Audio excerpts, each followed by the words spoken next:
I get in about 3:30 in the morning, and I start my day by going to the building automation system and checking the buildings to ensure that all the systems are running, so we're ready to go for the day. And then after that, I will start walking buildings to look for things like stained ceiling tiles, things out of order, any vandalism, anything that could have happened. I'm starting to shy away from the condensation idea, but it's possible. But it looks like we got a problem, so. And we try to rectify everything so when school starts, it looks like nothing ever did happen. I've worked with Tim for 12 years. He handles the buildings and grounds for every building. He is meticulous in his attention to detail. He cares for the children here. It's evident in exactly how he maintains our buildings. He cares for their safety, he cares for their security, he cares for their comfort. Tim Thomason and his team do an unbelievable job maintaining our buildings. But just like at your own home, there are larger repairs that sometimes need to be done as the buildings age. We do not have a school building under 50 years old, and so there is larger scale work that has to be done.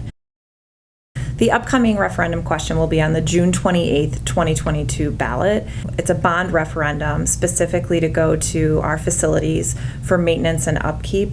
And when you hear referendum question, you might be instantly thinking, oh no, more taxes. And what's unique about this bond referendum question is that the district is in a position to provide property tax relief.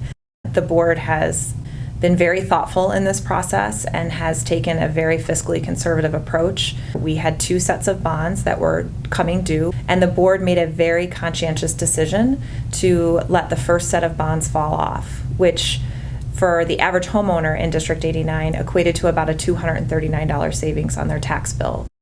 The first set of bonds are already paid off, so there is no vote on that. That will automatically be a reduction in your taxes for your spring tax bill that should come out in a couple of months. The second set of bonds is really what the vote is for, and it's basically asking for your authority to issue some debt that we will repay over the next 15 years. So if we're allowed to reissue those bonds, then that will also be a decrease of roughly $4 for the average homeowner as well. The $239 tax decrease is already locked in based on the expiration of the first set of bonds. If the second set of bonds are renewed, it will amount to an additional $4 tax decrease for a total tax decrease of $243 on average for a District 89 homeowner. If the referendum were to pass on June 28th, all 5 of our school buildings have work being done on them, and the work would be completed in the summer of 2023 and the summer of 2024.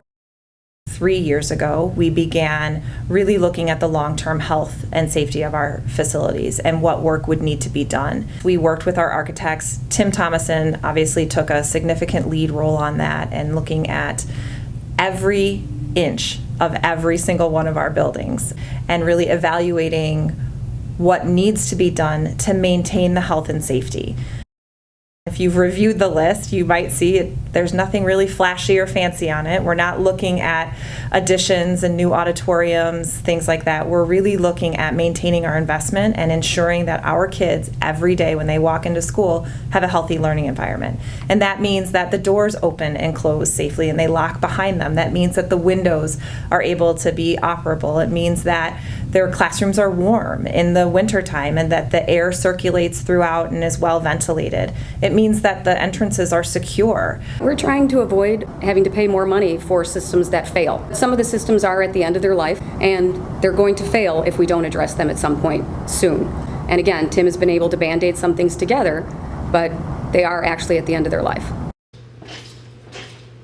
I'm pretty critical about walking buildings and looking for any stained ceiling tiles to make sure that they're not stained, and if they are, why are they? It's not always a roofing problem, but we want to track those down as quickly as possible. 3 buildings mainly are hot tar roofs, and really they're over 20 years old or well out of warranty, and what's going on now are the actual felts with the tar on top of it is starting to crack and fail. We've done several patches to try to get some longevity out of them, but realistically they've aged out. Glencrest being the worst, we've had to do some substantial patching last summer just to keep the integrity of the envelope of the building, because we were starting to get water infiltration. Keeping that building dry is critical for people to live in a healthy environment here. Well, the parking lots themselves, I mean, we patch regularly, but the patch obviously gets kicked out in the wintertime because water gets underneath it and pops the patches. It's well beyond seal coating and crack filling. It's at a point now where it's spidered so badly that we're losing pieces of the parking lot.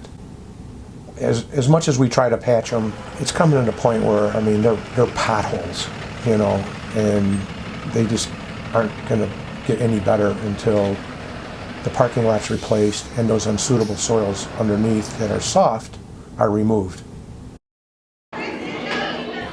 What we're achieving at Arborview and Briarglen, the only way in is to go to the counter in the office, and then they can be released into the building.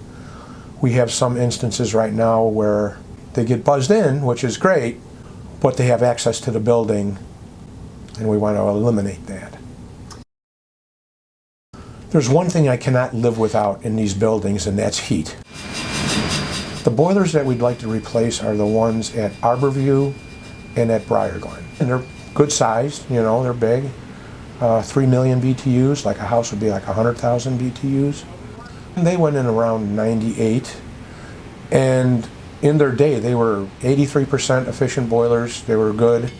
We've taken very good care of them. They've lasted until now, but now it's to the point where we're having a hard time getting parts because of their age. The problem with it is it's very, very inefficient. A newer system that we would like to install is fan-powered VAV, and it's a far more efficient system. It still gives you the proper amount of outside air for good health of the building. So if the referendum were not to pass on June 28th, the work would still have to be done because it is maintenance. However, it would take upwards towards 20 years to complete work that really should be done over the next 2 years, which means that there would be more problems throughout that time, more issues that would arise, and to be quite honest, it could impact our learning environments and cause for power outages or mechanical failures that could impact our students' learning environment. There are many systems here that just will need to be replaced, and we're hoping not to do that on a reactionary basis. We'd like to be proactive and take care of the buildings up front so that we don't have to react in that way. The community has always supported District 89 schools, and for that we're incredibly grateful. And it's wonderful to be in a position where the community and the school district can continue to partner together while also offering some property tax relief. And I think the most important thing throughout this whole process is that you continue to engage. You continue to come out, you continue to ask questions, you continue to be informed.